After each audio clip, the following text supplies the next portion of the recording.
great to see such a good turnout on such a beautiful sunny day. And my name is Adrienne Russell. I'm co-director with Matt Powers of the Center for Journalism, Media, and Democracy. And I'm just going to give a quick introduction, and then I'm going to pass it over to Matt and the panelists. First, I want to thank the Department of Communications great staff.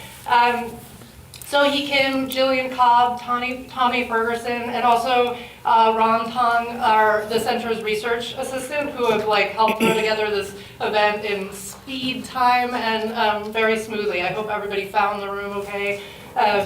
And so, just a few words about the Center for Journalism, Media, and Democracy. It's a hub of research and teaching that focuses on the ways that media and journalism is really essential to democracy, but also how they can pose great challenges to democracy. We're planning a series of events in the fall to address some of the ways the press, as well as media platforms and policies are caught up in the current administration's attempts to weaponize institutions. So there's a QR code up there that will take you to some of the updates and the research that we do at the center. The topics that we're planning events for in the fall include the history of free expression, lessons about democratic backsliding in places like Turkey and Mexico, as well as the way activists, journalists, and citizens seek to resist. So we're sort of planning an ongoing series, and we hope you'll come and join us. You can get updates on these events, like I said, and recent examples of our research is a report on State House journalism here in Washington State that details who's doing it and the ways that it's changed over the last several decades. And it's full of really interesting insights about how Washington State news gets reported. Nearly 10% of all State House coverage is now produced by student journalists. And 15 years ago, there were only 2 full-time women reporters, but today it's the opposite. Women State House reporters vastly outnumber men. So those are just a couple gems to entice you to read the whole report. So today we're here to talk about threats to public media. And we tend to think about threats to press freedom as happening in far-off places. Here in the United States, at least until recently, we generally operated free from government interference, but that fact has changed, as we all know. So in recent months, AP has been barred from presidential media events because it didn't update its style book to reflect Trump's renaming the Gulf of Mexico to the Gulf of America. Trump is suing the owner of CBS News, among other outlets. The Federal Communication Commission has launched politically motivated investigations into CBS, ABC, NBC, among other news outlets. And especially relevant to today's discussion, a month ago, Trump signed an executive order directing the Corporation for Public Broadcasting to end federal funding. And just today, federal funding for NPR and PBS, just today he asked Congress to take back the $1.1 billion set aside for public broadcasting over the next 2 years. So we have a lot to talk about today, and we're so honored to welcome the presidents of the Seattle area public broadcast media to discuss this and other threats to public media. We have Rob Dunlop, president and CEO of Cascade PBS, David Fischer, president and general manager of KNKX, and Tina Pamintuan, incoming president and CEO of KUOW. And they'll be in conversation with Matt Powers, professor and co-director of the Center for Journalism, Media, and Democracy.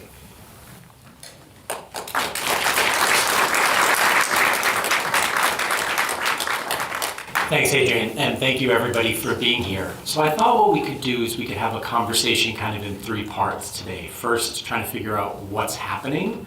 The second would be why it matters. And the third is what, if anything, could be done about it. And so I wonder if just to start in having a conversation about what's happening, if we kind of laid the groundwork a little bit, like what are some of the building blocks of the public media system in the US that people need to know in order to understand what's actually happening right now? If we start furthest away from me with Rob, and we can kind of make our way down. Okay, very good. Can everybody hear me okay? Yeah. Okay, great. So I guess a couple of baseline facts. So NPR and PBS as national organizations are both nonprofits. They're separate entities. They're not necessarily related to one another. The Corporation for Public Broadcasting, likewise, is a private nonprofit. It's not a government agency. It's not part of any department of the federal government. It was specifically established in the Public Broadcasting Act in 1967 to be a completely separate entity that is actually adheres to the Nonprofit Corporation Act of the District of Columbia, just like any of us as nonprofits adhere to our state regulations. So I think those are really important underlying facts, because they do go to some of the arguments that are the legal foundation for why there's pushback on the system. Both NPR and PBS are member organizations. So unlike commercial networks that are a network and an affiliate relationship, this is a member-based organization in which the member stations like ours are members of public broadcasting or National Public Radio. And just to build on that then, the core of the 1967 CPB Act was independence. And there were specific components to the act that very assertively protected politics from infecting, I use that word carefully, infecting any of the decisions of the Corporation for Public Broadcasting and insulating its beneficiaries. The whole goal was to focus on that independence, non-commercial, crucial piece. We're not beholden to commercial investment. We're not beholden to stockholders. None of that, right? And so that was a crucial part of why government was authorized to invest in our work, to foster an engaged and informed citizenry, and again, to protect us from the United States exercising any, quote, direction, supervision, or control over public telecommunications or over the corporation or its grantees, all of which is being blown through right now. So +1 to everything that Rob and David have said. Plus this idea that in this moment that is very difficult for all of us, all 246 member NPR stations plus all of the PBS stations. I don't know the actual number of PBS stations and organizations. This is a time, you heard some facts that maybe some of it sunk in, and some of it was like, I don't really understand what they're talking about. And that has been, at its core, some of the problem that we have experienced, that our origin story is a little confusing, right? So what I have seen a lot of stations and NPR itself do is take this moment, right? No crisis should go unused to in a positive way, to tell our story and to tell our background story a little better than we have in the past. I think we're doing a pretty good job of it, even though it is a really difficult time to be in this space, right? Especially with journalists feeling very under attack and really under pressure. That I take very seriously and have a lot of empathy for, because it's already a space that is it's a really hard job. Many of us have really hard jobs. I think journalists in this moment feel a kind of pressure they haven't felt in a very long time. And so all the people at KUOW and my previous organization, STLPR, we are either journalists or we are supporters of journalism. We all need to be able to tell the story of public media, because it's a beautiful story that is very specific to the US, super different from the BBC or the Canadian broadcasting system. And so I think this moment is a time to let some of those facts sink in about why we were protected from politics and what it looks like when we are not protected from politics, or that specter is out there. And that is what you're seeing right now in various ways, through EO, through rescission, through lawsuits, through CPB being attacked. Does it mean that there's nothing that we could not improve about our system? There are things that we could improve about our system, similar to any other industry. So that's also something that we should think about, I think, in this moment. So the EO, the executive order, the rescissions, the CPB, can we talk through what's the administration actually doing or proposing to do? Sure. Do you want me to start? Sure. Okay. So there are basically four things. I'm thinking of four things. You may be able to add more to that. But so earlier this year, the FCC, in addition to going after a number of commercial networks, also launched investigations against NPR, PBS, and a number of member stations around sponsorship and underwriting regulations. So that is currently ongoing. At this point, they're going after both the two national entities as well as stations within the top 10 markets, asserting essentially that stations have been violating the underwriting regulations. So that's one thing. The second thing is the attempted firing of 3 members of the Corporation for Public Broadcasting Board of Directors. So again, I mentioned earlier, this is a private nonprofit for which the president has no Article II authority over that entity. It would be like them trying to step in and fire board members of any other nonprofit in any other city or organization across the country. So that's the second piece that CPB is pursuing through the judicial system. The third is the executive order that came out on May the 1st, which really asserts that that CPB is not permitted to fund directly or indirectly NPR or PBS, which means they can't give money directly to the two national organizations, nor could the grantees give money directly to those two entities. And it also directs agencies of the federal government to no longer provide any funding to those two entities. And then today's action was the rescission, which essentially sought to call back monies that were appropriated in the March continuing resolution for fiscal years 2026 and 2027. So those are kind of the 4 big things that are going right now. Did I miss some other major pieces? I don't think so. I would just maybe distinguish that the rescission sits in its own little container over here, and all the other actions are administrative-led, and all of those, in most people's opinion, are going against the law, going against the Constitution, and therefore lawsuits are flying in every direction, right? The rescission sits over here because the president today asked Congress to claw back dollars that are sitting in the U.S. Treasury with the corporation's name on it, ready to go. And that is a request that is an act of Congress then. Congress, as of today, has 45 days to take action.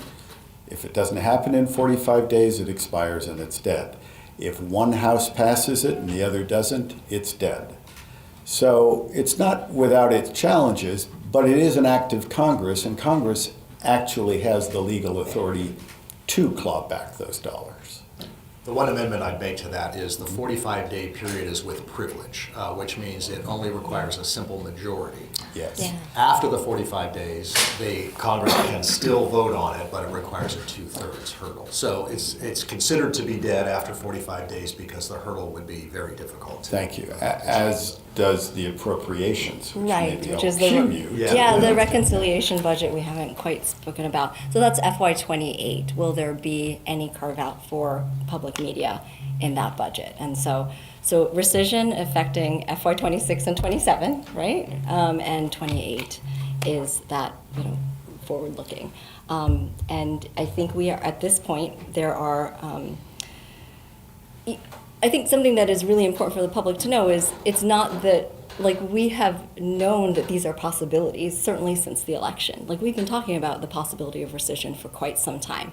The other thing that's really important for the public to know is that we were waiting for this rescission to happen a month ago, no one can exactly say this is conclusively true, but there was a fair amount of calling in all of these local communities, right, and protests, et cetera. So there were voices that definitely, I think, slowed this process down. So this Protect My Public Media, which you may have heard about, I think there were about a million new subscribers to that, right? That can feel like a drop in the bucket when you think about the population of the U.S., but it really kind of put that in a certain category of okay, wait, public consciousness, right? About what could happen to your public media and what's associated with the public media. Everybody likes to talk about Sesame Street and all of those characters and the wonderful children's programming, but it's the breadth of it is so much more, right? It's the programming on air, but it is also the in-person events. It is the way in which we weave together our communities across the country. And so that, I think, is just something to mention. So what's the administration's argument, whether you think it's a good faith argument or not? What is the Trump administration's argument for the cuts? Well, I think that I think there's certainly, I mean, in the EO there was discussion around biased media, right? And that is a piece that has come up. And when Rob was talking about the various funding cuts, that has been one of the arguments, is around biased media. Why should the American people participate and help fund, right, to the tune of $1.6 for every American household, right? And so that is small, right, but it adds up. So there's been that question of biased media. I mean, NPR had a lot of discussion around this in this last year, and it dates back, but starting with, you probably remember the name Uri Berliner, last May. We are never without our blow up in this space.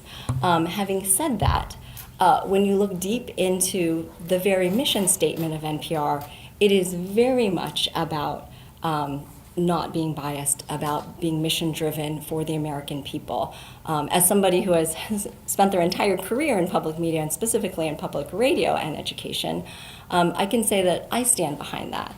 And I can say that it probably feels this way to you guys too, that like it almost feels like at every couple months, there is something else to kind of defend your organization or your funding from, right?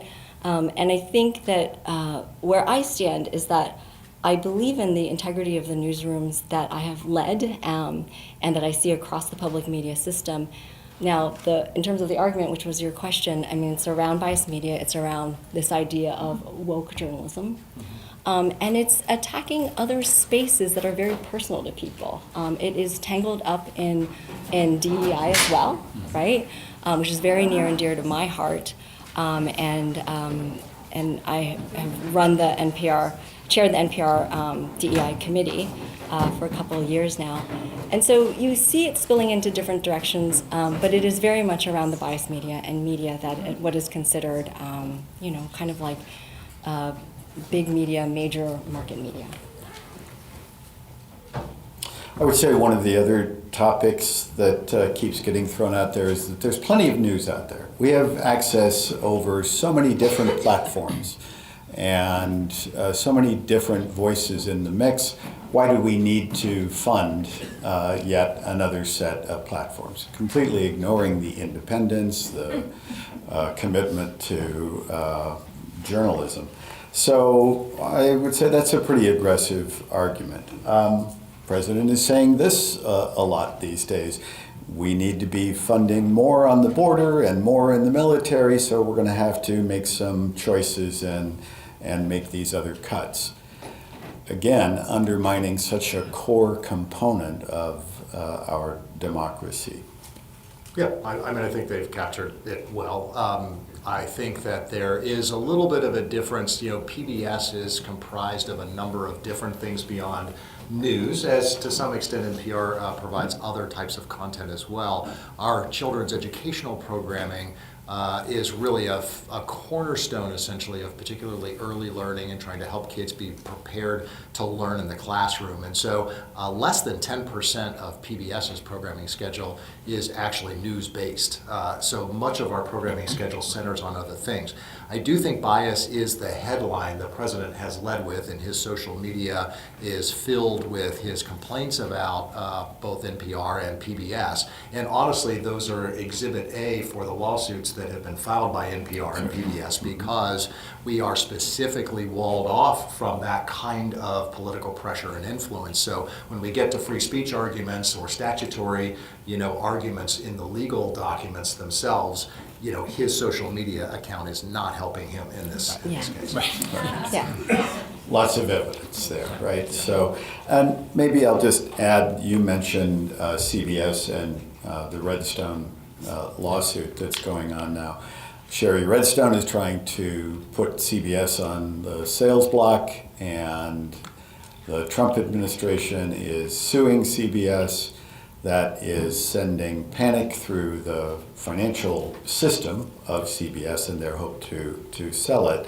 And that kind of intimidation of the private sector, coupled with the intimidation of the public and public media sector, really begins to look like state-controlled media, in my opinion, more and more and more. And I don't think we're saying that clearly enough out to the public overall, that these two pincher points are coming together, and it sure looks a lot like state-run media.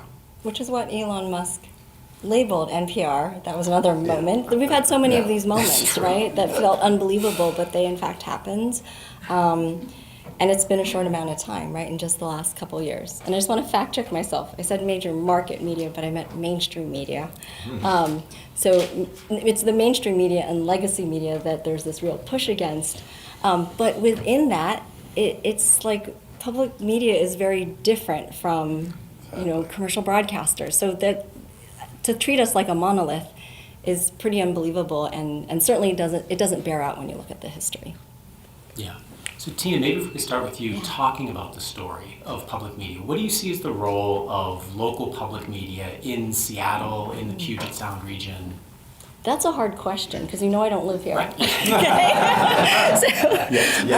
So I will do what I do, which is say that. So I am incoming, right? So I'm not in the seat right now. I'm in this unusual situation in which I have left an organization and I will go into an organization. So ask me all the questions now, right? Because I don't actually represent anyone other than myself. So as a journalist, this is like great.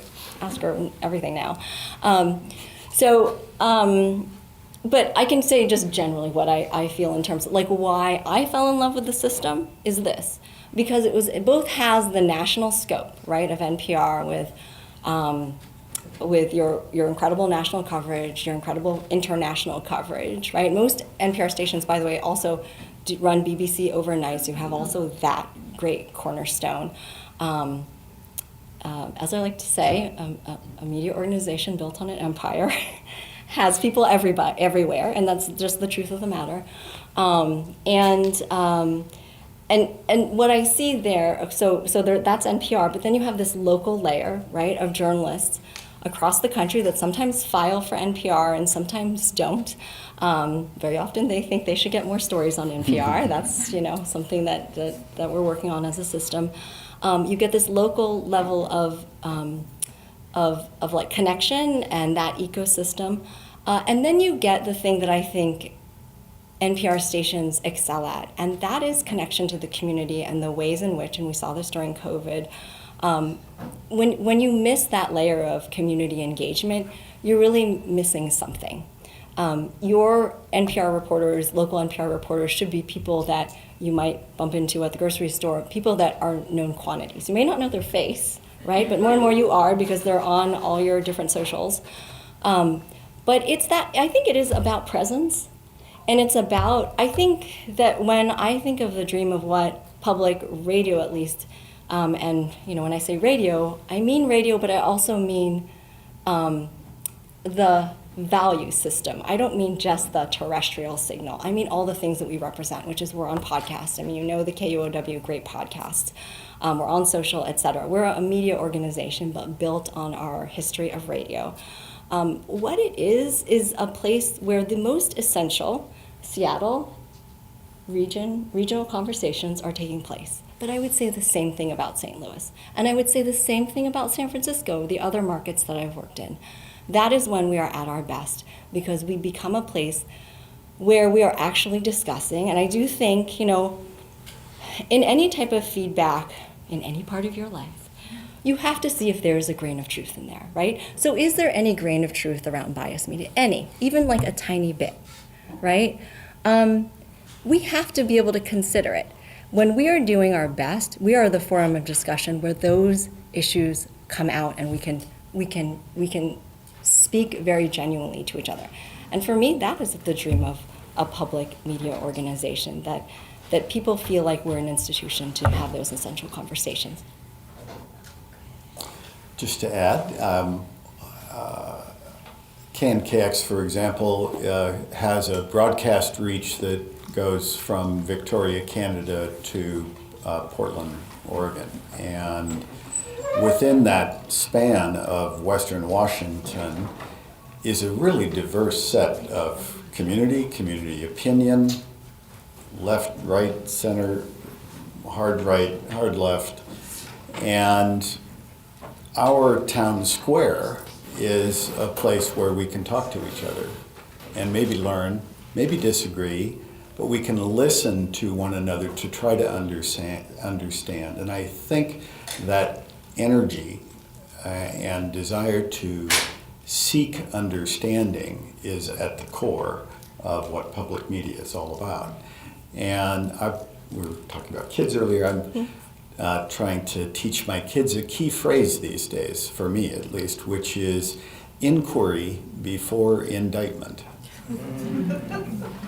And that is not ingrained in us very well anymore. You know, we've gotten so knee-jerk in our responses. Well, I think public media is a square where we can really let down our guard and listen deeply to one another in an effort to try to understand. And I think because of the reach of our station, we're really interested in that. And you hear diverse opinion there. So that's important. You know, I think for us, it starts with the fact we're nonprofits. We're here for and about our communities. So I would characterize our role as seeking to build healthy, well-informed communities without the pressure of profit and shareholder influence in that regard. I think we tend to focus on conversations that many commercial media organizations don't prioritize. Mm-hmm. And I think part of that is because in the commercial media space, and I'm a recovering commercial guy, in commercial you have to amass the largest possible audience you can that you can sell to someone else, which means there's a lot of people in our community that aren't profitable enough to focus on, so they get left in the margins. And I think public media really seeks to at least connect with communities of all different types. Now, I think that's always a work in progress. That's not to suggest we're perfect at that in any measure, but I think it is our objective to lift up voices from all through our community. Yeah. Just a sort of anecdote that I often tell people, when I first arrived in Seattle in 2013, one of the things I did related to research was look at the number of journalists in Seattle who were at public media versus commercial outlets. And in 2013, it was about 10% of all journalists in Seattle were working for a public media organization. And now it's up to just shy of 30%. That partly reflects that public media organizations have grown a lot and the newsrooms have grown substantially, but it also reflects the fact that the commercial sector has really, really contracted. And so some of that is well known and well understood: television, commercial radio, alternative weeklies, community newspapers, but also some of the things that people actually talked about a lot when I first arrived here were like online commercial startups. And very few of those have actually stayed. And so one of the things that's happened is public media has become much less peripheral. And for many parts of Washington and across the country, that contraction has created news deserts, right? Yeah, that's right. Whereas our airwaves and the systems on which we communicate are free. And therefore, we don't have a paywall, and we are helping to bridge those news deserts, particularly in rural communities. Yeah, in our case, we all of the content we create, we make free to every to any organization that would like to pick up and republish that content. So we basically have a very simple, almost Creative Commons type of license where if there's something you'd like to republish on your site, you have access to it, so that we can try to at least put some of that work into communities that are right now feeling the loss of anything local. I mean, sadly, there are many, many communities in which Facebook and TikTok, are their primary sources of news, which is a scary thought. So how would the loss, if this actually goes through, particularly the rescission, if that happens, $1.1 billion go away, how is that going to impact your 3 news organizations? Who wants to start? David, you haven't gone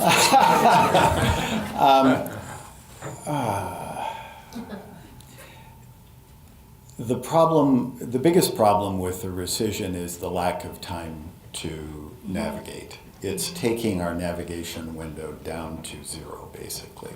And having that forced and fast contraction is going to be really painful. It's probably going to mean jobs. It's probably going to mean a reorganization of how programming shows up and where we spend our money.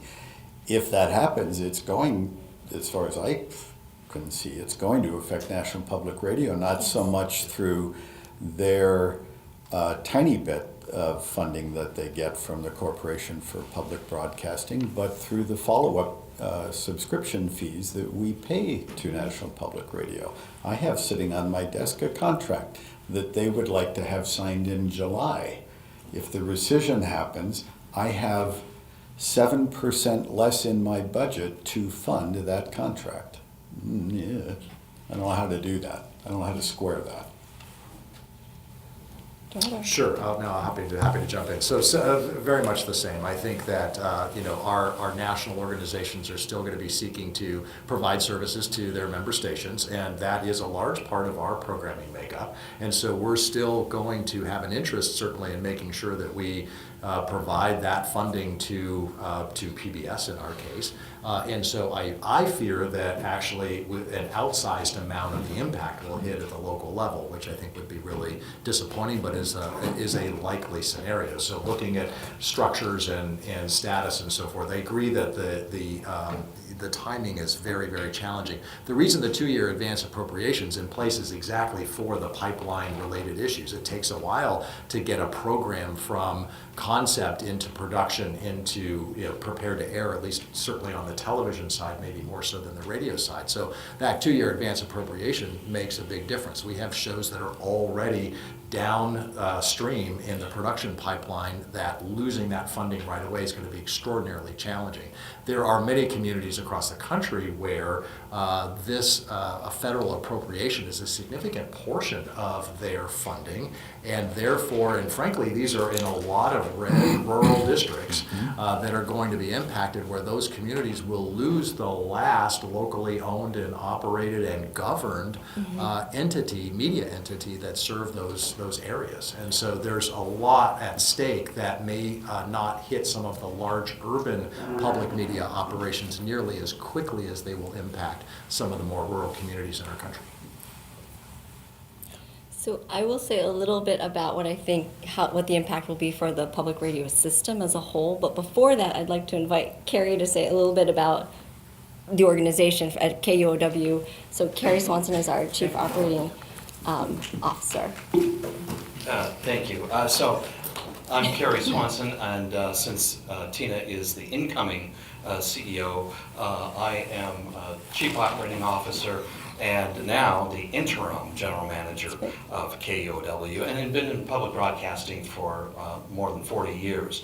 And one of the things that you haven't all touched on that I think is really important is that public broadcasting plays a huge role in the emergency alert system. Because if you think about here in Seattle, we've got our fine stations. But before I came to Seattle, I spent a number of years managing the stations in eastern Washington through Northwest Public Broadcasting. And those stations are in communities like Yakima, like Tri-Cities, like Moses Lake and Walla Walla, where there's very little other entity. Public broadcasting is like the one and only local thing. And in fact, when the fires happen in areas like OMAC and people and property are at risk, most of the times public media is the only thing available to them for critical information to get out, to evacuate. Those kinds of systems in rural areas are gone. And then as that spiraling down creates more news deserts, it just behooves, the other stations, the larger stations, to like, can we pick up those pieces, things like that. And no matter how you look at it, those voices and those communities and those stories from those communities are lost. Yeah. So that's how it can affect us in KUOW as well.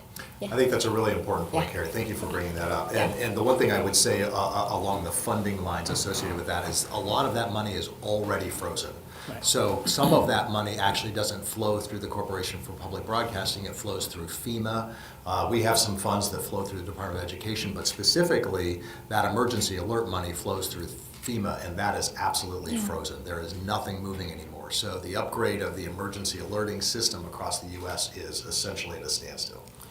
When you combine the emergency alert contraction and threat via CPB with the contraction of NOAA, with the contraction of FEMA, and the impact and pressures of the private sector safety net through the American Red Cross and elsewhere that also receive federal funding, at a time when the Atlantic hurricane season is kicking up with a much higher threat in this season than other seasons, and we're just about to get into fire season here, those emergency broadcast programs are vital, and there doesn't seem to be much care about that.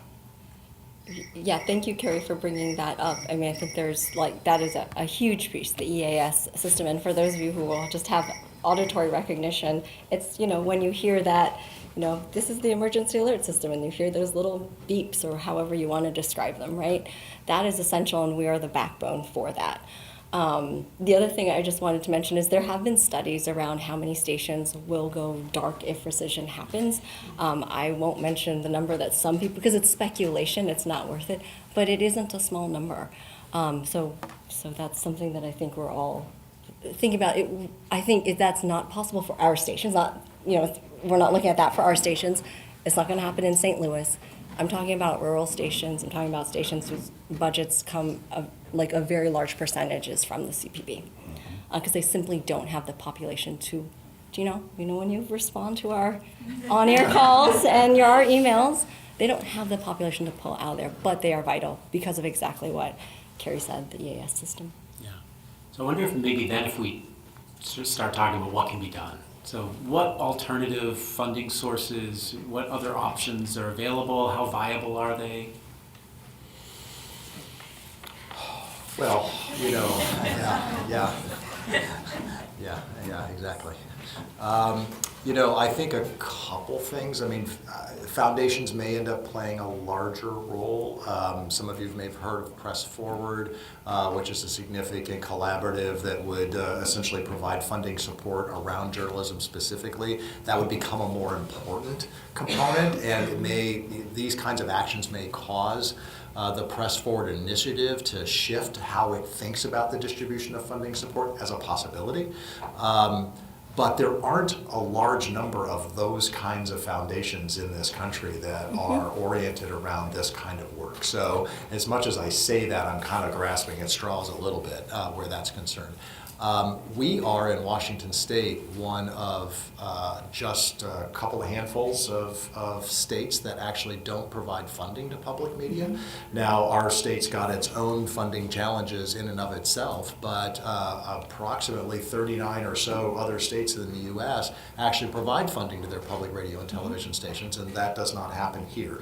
We've started some early stage discussions about whether that's a possibility here in Washington State, and maybe looking at some avenues for that, but that's a real challenge for us. That many of our colleagues in other parts of the country enjoy that funding. And as the dismantling of government is so aggressively occurring right now, it is putting a cascade of effects on the private sector, on corporations, on individuals, on foundations. I am worried that some of the foundations that we might hope would step up are also looking over their shoulder and looking at Harvard and other places and thinking, yeah, gee, do I want a target on my back? And that kind of intimidation is part of the world that everybody's living in right now. I'm listening to NPR on the way over. There was one story with, I think, 5 people being interviewed, and 3 of the 5 didn't want to give their name for fear of retaliation. Wow. It's a different zone. Yeah, so yay. Yes, yeah. Can't end that dark. No, sorry. Yeah, I think it's individuals, though. Yeah. It is, and absolutely. I keep saying it's kind of the Bernie Sanders mode, Yeah. right? If we can get a little bit from a lot more people, we'd come a long way.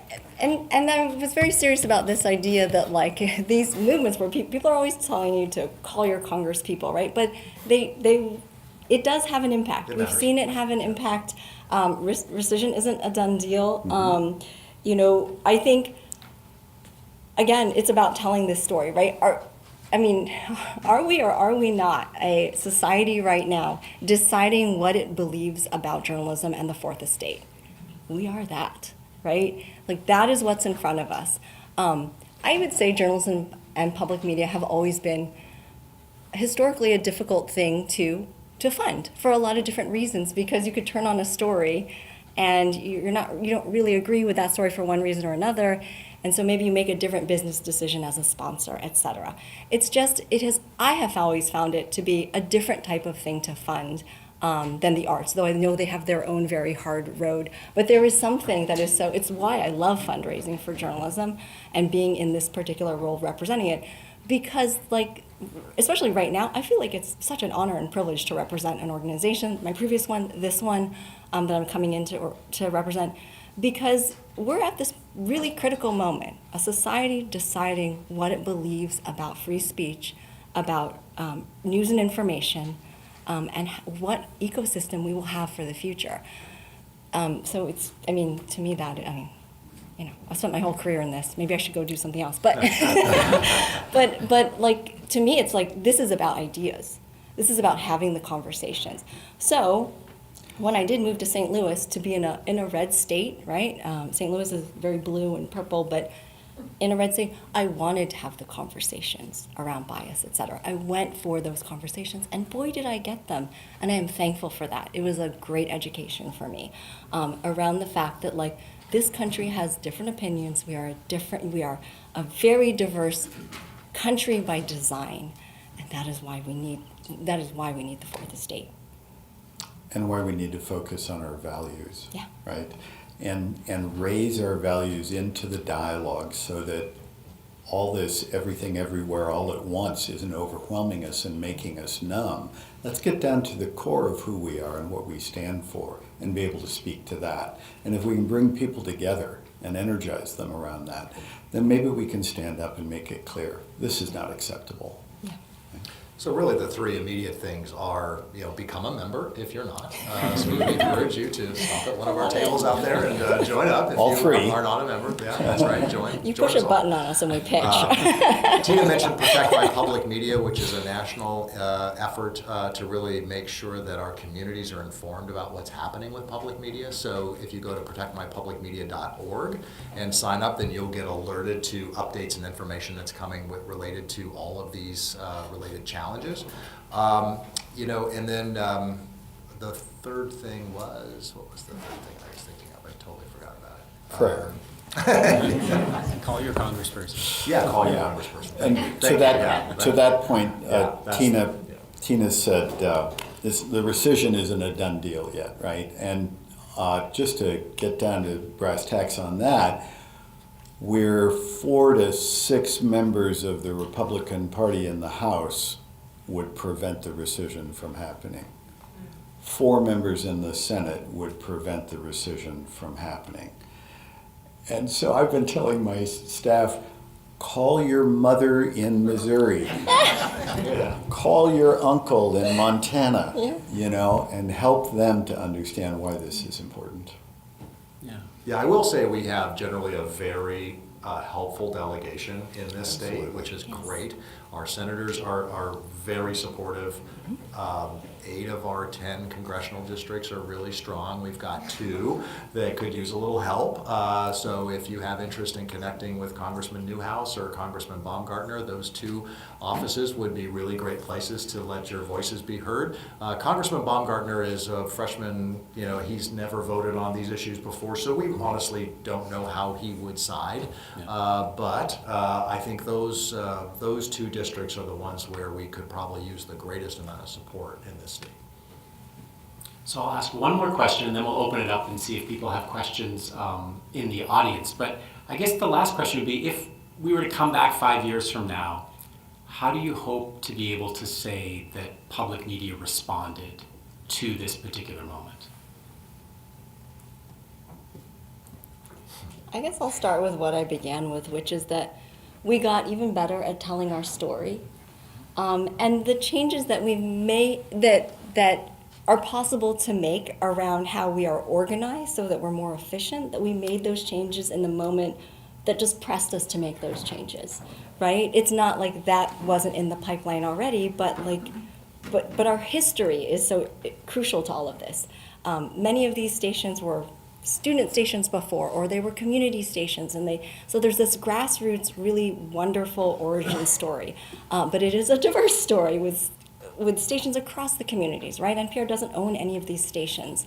I can say that it has also, I think, tightened the relationship between NPR and its member stations. I have seen NPR rise to the occasion, and I mean, this is getting in the weeds of NPR, but NPR, the way that it was structured, doesn't have responsibility for stations. They don't own any of the stations, and yet they're doing so much to help us in this moment because obviously we're their conduit to get things out.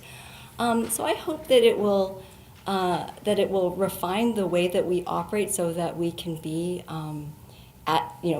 even more impactful, and also that the American public, right, will know us better as an entity and what we stand for. And I think that would do a lot for us, telling our story.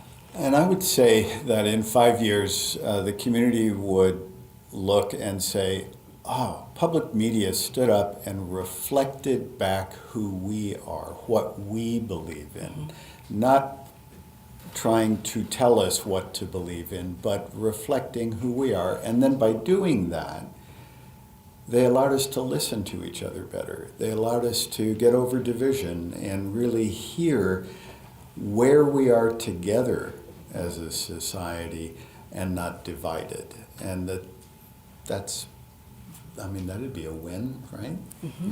Yeah, I think my thoughts would be along the same lines in terms of deepening relationships with our community and really strengthening the ties of our impact.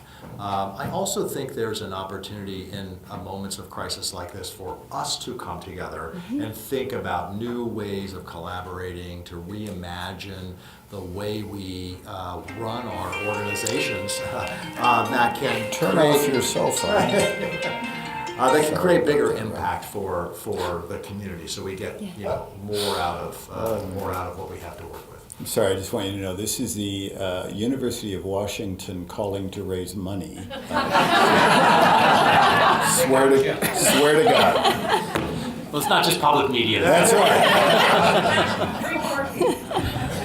That's it. Okay, so why don't we open it up to questions? We've got some time. So if you can just raise your hand and just identify yourself. And we've all been to enough of these events where there's comments versus questions. If we can lean towards questions rather than comments, that way we can really engage with the speakers. Yeah.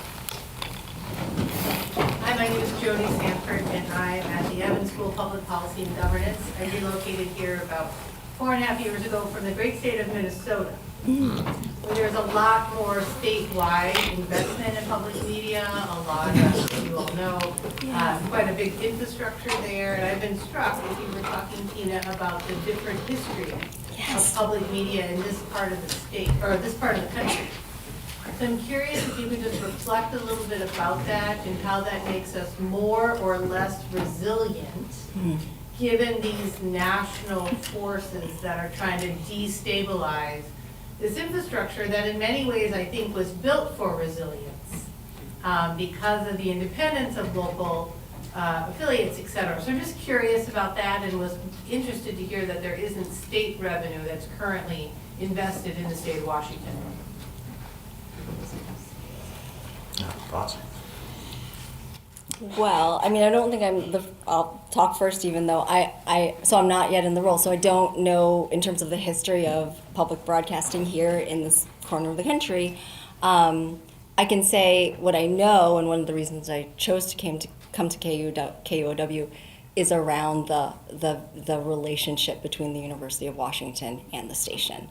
That seemed like a very positive relationship and a relationship governed by an actual agreement. So that, to me, is very attractive and is actually something that many stations across the country, because there's over half of the 246 are university licenses. That varied history has impacts for those stations. And in Missouri, it was a very different relationship of the station to the university. And so when we talk about the different grassroots ways that stations were brought up, though it is in the weeds a bit, it is not unimportant that the university licensees have different relationships, and those relationships in this political climate with a lot of different, public universities feeling that impact, like you will possibly see stations impacted in negative ways because their university that is public is feeling pressure. So that's not exactly an answer to your question, but it's something to think about, and I can say that it's one of the reasons I chose to come to the station, because of the relationship being very positive. I'm 35 years prior to this job, which I've been in 7 months, in the arts. And we were talking earlier, the overlap between public media and the arts is amazingly similar. And so it's been a comfortable transition for me. But one of the things that both systems do is convene and bring people together with ideas and open up their sense of empathy and all of that. Strangely, Washington State has not historically, it's always been in the lowest ranking in funding the arts and in funding public media.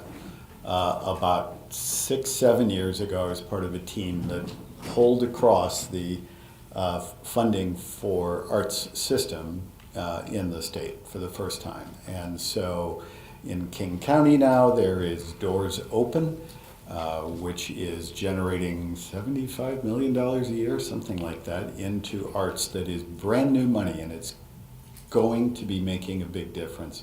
In Tacoma, we have Tacoma Creates, and there's one in Olympia, and there's a few more, municipality by municipality or county by county, they're coming along.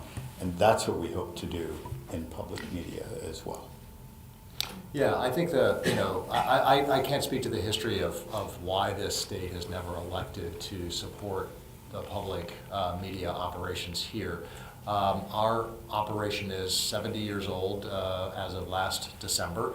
We used to be a licensee of the University of Washington. We were spurned and sent on our way in the early 1980s, and so we've been a community licensee since. But I would say that we do serve a region and a community where there's a tremendous amount of public media, a very healthy amount of public media in our community. I think that really reflects the ethos of the people who live here, who just like that sense of independence and separation from the commercial for-profit side of things. So I can't really speak to the rationale for that, but I think as a community, I think we're just tend to be have an independent streak about us, and we like our nonprofit, public media. It just speaks to us. Just trying to take a sort of positive look at things at this time. Of the 1.1 billion, what percent do you think it is overall of the media budgets, in the United States? Like, if you think about what the cut is. Like, I know it's gonna affect people different ways, but if the rescission happens, what percent do you think it is overall of all of the monies that are out there? Of just public For each- media or? Public media, yeah. It's Oh, I see. super So, hard like, to if you say. took all the stations' budgets and Yeah, mushed them yeah. together. That number exists. I just don't think I know it. Yeah. Off the top of my head. Yeah, I don't know that number. I can say at my previous station in St. Louis, it was 6.2% of our budget, Yeah. right? So is it recoverable? Yes. Yeah. I mean, but it isn't, No, I mean, yeah. the mental part of it is just as bad as the. Yeah. Yeah. I mean, we all run already lean organizations, right? So 6%, 7%, I'm not sure where you guys usually- Yeah, we're about 10%. Yeah. We could do the math because the general statistic is that for every dollar we receive, we raise about 7. At least that's on the television side. I don't know if that applies about on seven, the yeah. NPR side. So we can do the math and determine what that number is. I'm an arts guy, I can't do the math.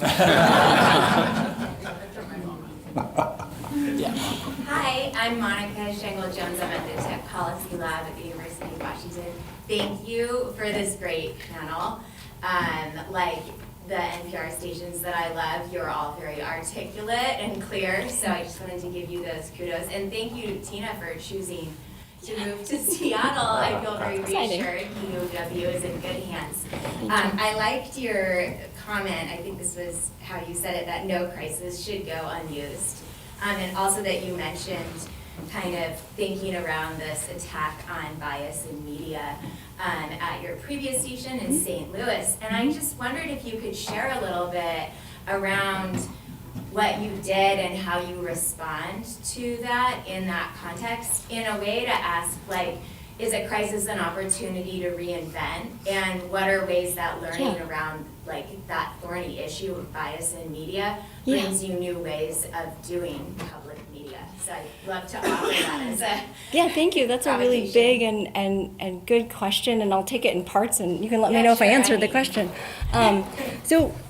So I was in the room when, the congressional hearing that happened at the end of March, I flew to DC. I was in the room to help support our CEO, Catherine Marr.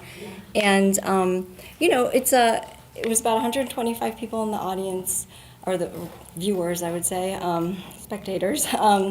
And what I can say about it is that, it was clearly very much a performance. Everybody knew that, and the idea was just to get out of it, right, without anything being memeable or to have repercussions. I can talk more about that. There were other news items of the day that we're carrying, so that we were lucky in that way. But I will say that, one of the things that she was grilled on quite a bit had to do with the number of registered Republicans and Democrats in the newsroom, right? And so they had a number, whether it was accurate or not. It had originated in the Uri Berliner piece, right? So I don't know who and how it was fact checked, but I think some of her answers she responded in this way. Yes, so and so. I do find that to be of concern. And when I was talking about the fact that, are there grains of truth, or is there something in in any type of feedback that we could look at, right? And I think that's something to think about. When I was in Missouri, I did have board members who were absolutely, I didn't know because I wouldn't have looked at it, but they would probably tell you, I'm a Republican, I'm a conservative, et cetera. When I came in, having those conversations around what they considered, in their own words, woke journalism and things like that, that was eye-opening to me. And I had people who would say to me, you probably think I am X, right? And that's and fill in the blank. It's all the things you might think. You probably think I am a crazy X, or that I am a racist, or I am this. This is how I feel about the stories that I'm hearing. And I think it was always really important for me to start with, actually, I don't think you're any particular thing other than the thing, like, I know your name, I know this. I'm not coming in with these preconceived notions of exactly who you are or putting you in a box, because I think that is not what any of us want. And that's not how any of us should be treated. And so it was just eye-opening for me because they had a perception of who I was and what maybe I stood for and things I'd written, etc. So they understood who they were to me. And I just wanted to know who they were and why they supported public media, because at the end of the day, they were on my board. They were sending in their donation every month, right? And I'm just saying certain conversations I had. This is not everybody. And I feel like I really learned from that, and that like we can, as a system, learn from that, because again, we are a diverse country. The middle is a lot, right? The Uri Berliner piece has come up a couple times. Do you I mind keep just bringing saying, it up. Do you mind just saying, like, maybe just in case somebody hasn't heard?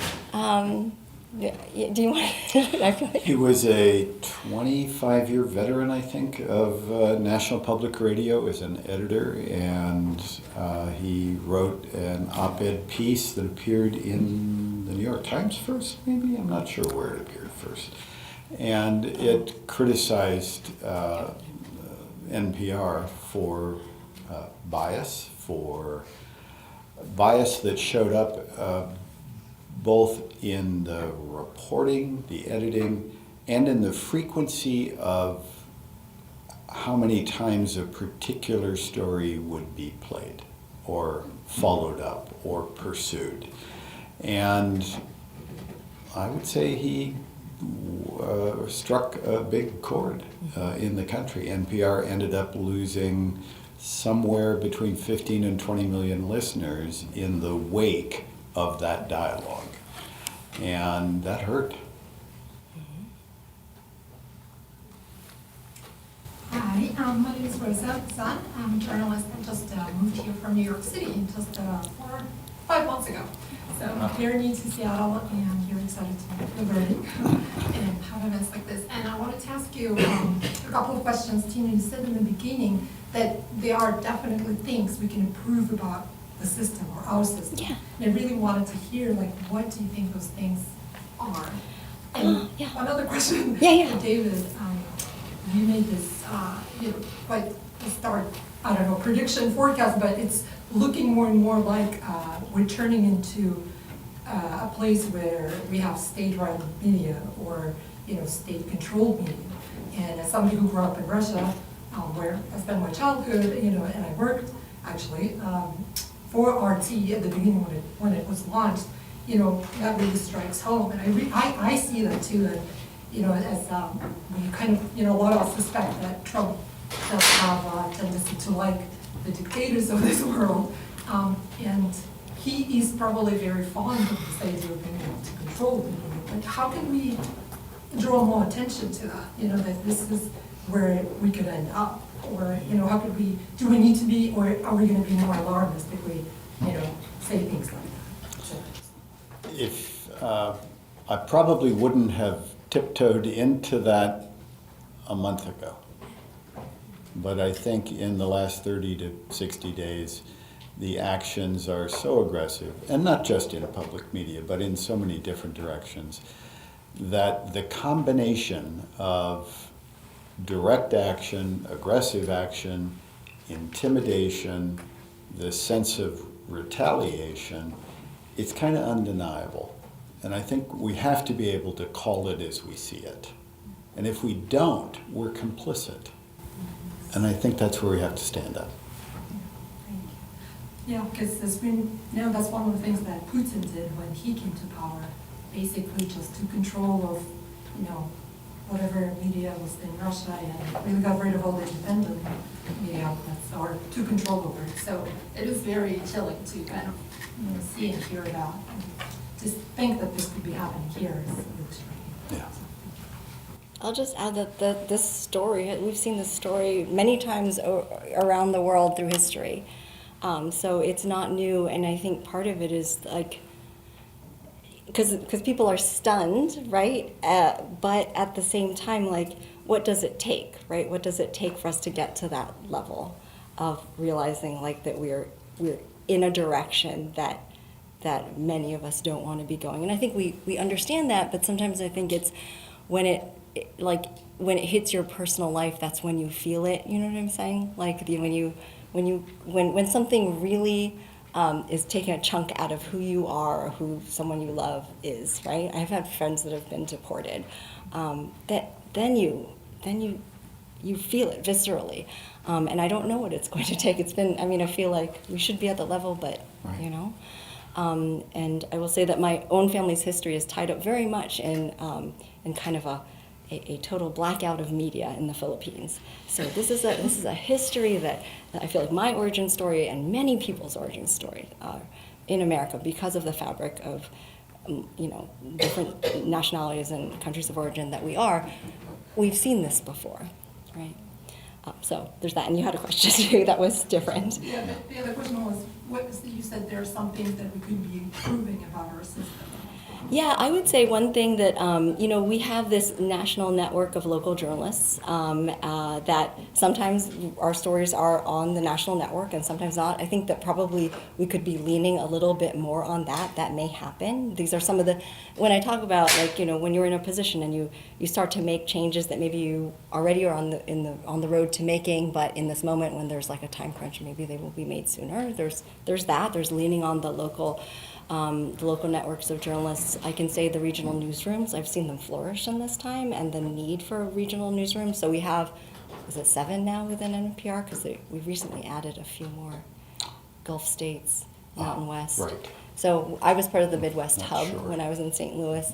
There's a number of them, and I think that has come to fruition in a nice way, also based on this fact that we're just learning to, as Rob was saying earlier, just work together, and I mean that at the national and local level. Tina's referring to a hub of multiple stations in a region, as there is in the Northwest, who share news stories across Thank our you. platforms. So, yeah. And share reporting, they actively report together. Yeah. Yeah. Hi, my name is Saida. I'm from Iran, so I know a lot of what is happening now. I have lived through it, and I fear so much for what will happen because I have seen a version of it. And I would love to know what other nonprofits. So I sit on the board of Washington Native Plant Society, and I would love to see what other nonprofits can do to help in terms of grassroots journalism. Whether it's partnering with journalists at organizations that you lead, or kind of helping train up journalists. Yeah, I mean, I think that speaks to the importance of collaborations really across not just traditional public broadcasting organizations, but also throughout our community. I do know there are a number of organizations like the one you represent or others in the region that I think any of us would probably love to have some conversations about how we can collaborate to make sure that, once again, we're touching different kinds of audiences, but also training up a larger army of journalists that can help serve the community at large. Finding what I like to call with my news team embedded storytellers. Yeah. Yes. And giving them more access and a platform to share that story is something we're really focused on. Yeah, we have a series that we produce each year where we essentially give a filmmaker who is part of a community that doesn't often have their story told. We give them a grant essentially to create a 5-part series to actually sort of share something that is of and about the community that they're a part of. So we're always looking for ways in which we can really help empower others in the community to tell those stories from within, for sure. Yeah. Hi, my name is Matea Davis, and I'm a student here at the journalism program. And I'm also from Eastern Washington. I'm moving back there this summer to enter the Wenatchee world, so I really wish to go conversations about how this will impact Eastern Washington and more rural communities. But I've noticed that these kinds of discussions aren't as common in those communities, just from my own personal experience. So my question is, how can we start those conversations? and get people in those communities to understand why and how this affects them, and the legislators too, because Newhouse is my rep. So I just want to go to specific kind of talking points that would be helpful for that. Well, there's definitely like a lot of talking points that we've been given, and what stations would be covering? You'll be in Yakima, in central Washington? Wenatchee. In Wenatchee, okay, great. So I can talk a little bit about that because I used to run all those stations. Okay, I was going to say Northwest Public Broadcasting. So if you haven't connected with Northwest Public Broadcasting, which is owned by the other state university, I won't say, I won't say go Cougs or anything like that, because I didn't go to school there, I just worked there. But they would be the place where, if you can contact them, or even if you're like interested in, because I can put you in some contact with some folks there that work for the station, I'd be happy to, if you stick around, I would be happy to connect you with a couple of the Northwest Public Broadcasting staff that live in Wenatchee that could probably like, hey, let's get some of this discussions. Let's put some of these things together, because they are very acutely aware of the dire things that could happen, especially in those communities where public broadcasting is so vital. So I'd be happy to like put you in contact after let's exchange info. Thank you, Carrie. Deputized. Hi, I'm Jim Simon. I'm a KUOW board member and a journalist, long-time journalist. My question, though, is a follow-up to the last woman's question. So is there some sort of strategy to reach people like Newhouse and Baumgartner through local pressure or through local other media or outside of the public radio system itself? Because I think whether people are conservative or liberals or whatever, if they come to depend on that source of news, it's really important for them. So is there any strategy or plans to do that and figure out a way to reach those folks through local people? Sure. I can speak a little bit to that, as we have the Central Washington PBS station. So the congressman is obviously that district we serve well. So I spend a lot of time on the phone with his office trying to make my way. We too have some board members that have some good, strong connections there. So we're always looking for stakeholder connections where we can find those who are supporters of what we do, audience members and so forth, that have relationships with congressional representatives to really be a voice that can actually carry that forward. You know, they see us coming and they know what we want, and they, there's a little bit of a, they get glassy-eyed.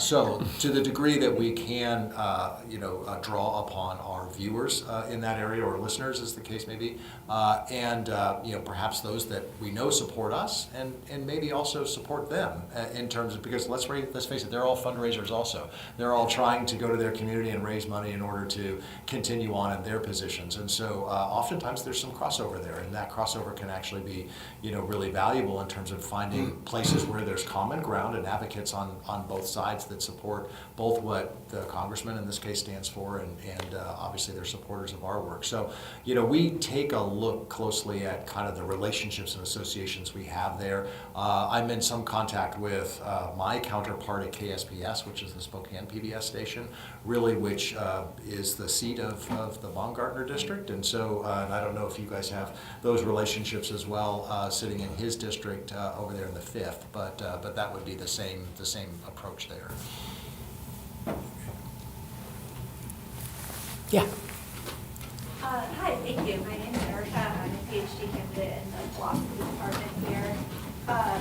My question, I think, kind of built upon some of the previous ones, and it's just, so given that universities and I think education institutions in general are similarly under fire, how can universities or schools or university community members and public media outlets kind of support one another beyond the things that every citizen can do, including reaching out to congressmen and things like that?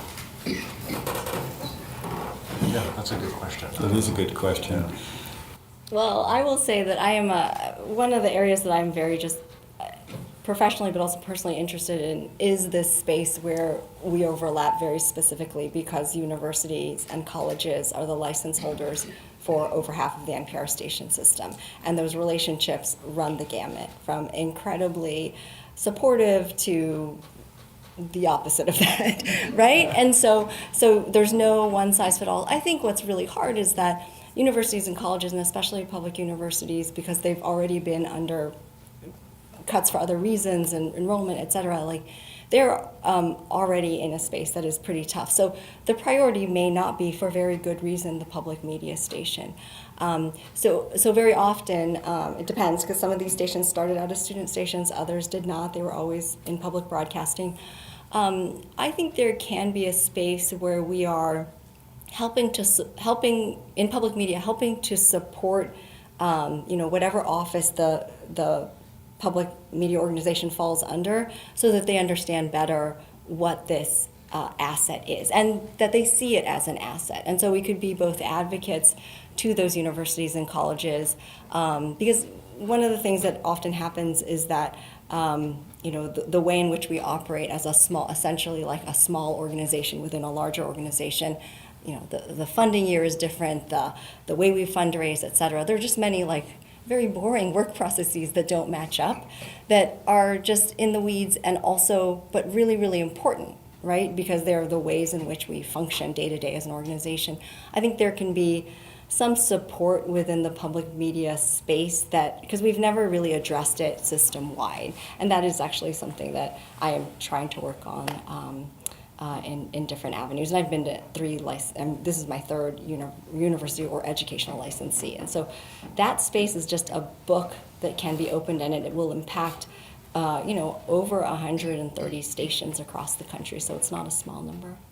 I think we have to work to tell our story in the most human way possible and to get rooted and grounded in how we connect and make a difference for each other, whether it's in education or whether it's in public media, and we get down to the root and the core of who we are and what we stand for. And if we can do that together, then we're telling each other's stories at a deeper and deeper level, and we'll connect across division by doing that.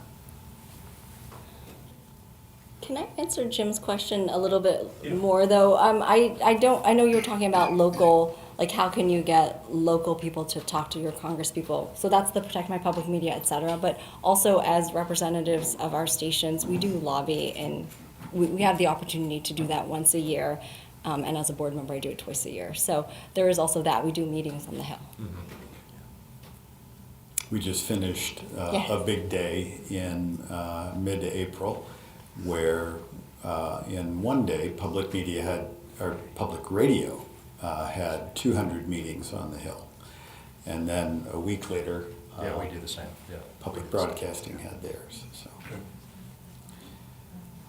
and honestly, those are most powerful when we bring people from the community with us, because having them in the office actually talking with our congressional representatives about what public broadcasting means to them, what public media means to them in their community is really powerful. They don't really want to hear from us. They know what we're coming through asking them for. But if they can hear how we make a difference or how the impact is felt by the community, that really moves the needle.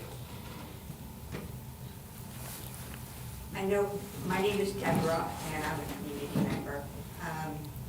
My question has to do with, we talked today a lot about things about bringing people together and finding ways to collaborate. My question is, have each of you considered a bright line against which you will not cross?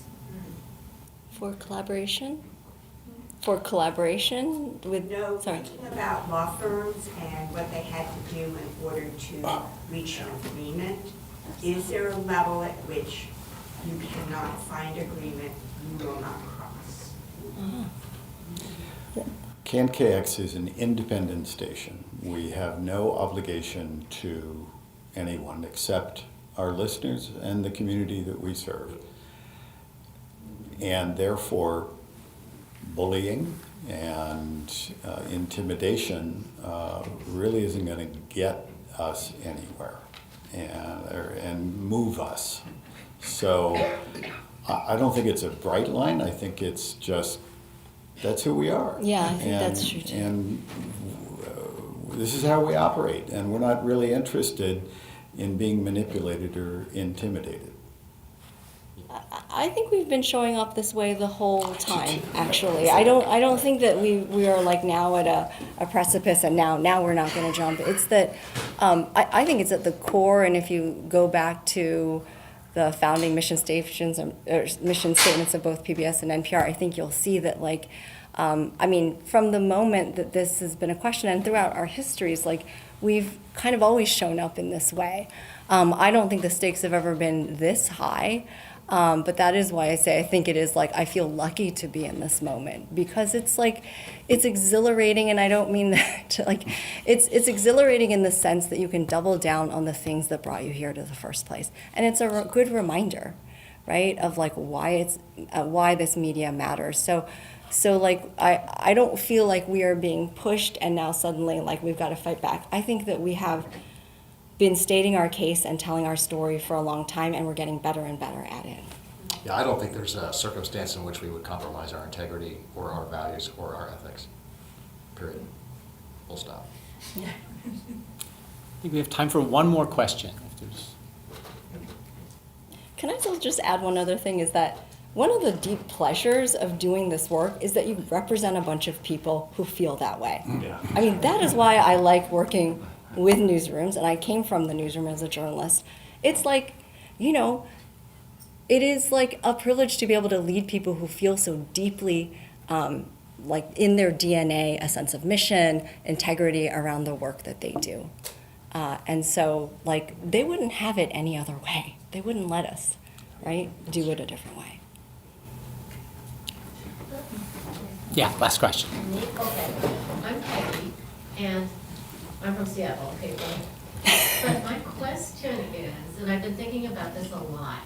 So I'm here with a group of people that are really, well, obviously really well educated, except for me, right?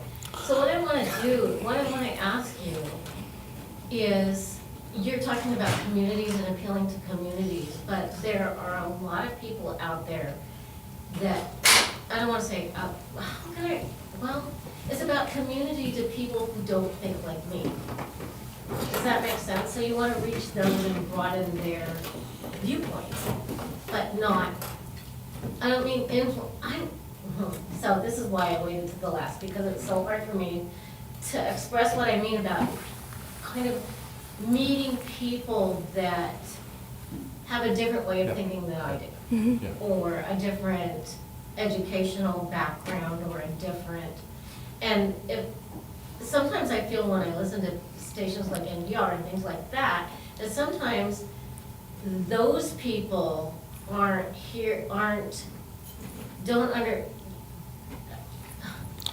you understand what I mean to that? Yeah. You don't feel reflected or represented by what you hear on air or yes, watch on. And they don't understand what you're saying because, or something like that. Yes, that's. Thank you for understanding. Yeah. This is why I never could be in public. It is our job, right? And I think in this last year we've been under transition of our CEO at NPR, but you know, we had this North Star that was specifically reflecting the diversity of America. So when I think one of the really great things about public media is that we do take feedback, right? And we are, I like to think of us as the first really interactive media, right, with call-in shows, et cetera. NPR has had to do some very deep digging, and the public radio system, around who we reflected accurately, right? Whether it had to do with educational level, socioeconomic level, racial diversity, the whole spectrum. And we are still in that process. I don't think we're perfect, right? I don't think that I'll probably ever lead a perfect organization. But my goal is always to get to some distant horizon. So if we're not doing as good as we could by you, then you need to tell us what you are doing now, and thank you for doing that. We have to do a better job to make sure that we're not trying to tell people what to think. We're not trying to bring an agenda forward. We're not advocates for a specific point of view. We're, as Tina just used the word, reflecting. We're reflecting back what we hear and who we talk to. We have to talk to greater diversity of people. in order to bring that fabric back together? Yeah, I think that we need to, I mean, one of the challenges we face in society in general is we've become so much more siloed, right? It's so easy now to live with a, collection or a community of people who believe exactly the way you do, and to essentially wall yourself off from different points of view. So I'll reflect for a moment on one of the big events we do every year, which is the Ideas Festival, which was just this past Saturday. So that festival is really all about bringing, people together in person to learn and share with one another on a wide range of social and civic issues. And so we program essentially a full day of different topics across different areas. Some politics, but some science and technology and history and arts, and just a wide range of different things, with the idea that we can bring people together who might believe vastly different things, but they can all share in the same space and actually learn from one another. And I think until we figure out as a society how to actually have conversations with each other and with people who don't always believe or think the same way we do, but still respect them as individuals and as people, that's the Rubicon we have to try to cross, I think, as a society. And I think that public media is, at least intent mission-wise, I'm trying to figure out how to do that. I think that's a good place to end. So, Tina, David, Rob, thank you very much. Yeah, thank you.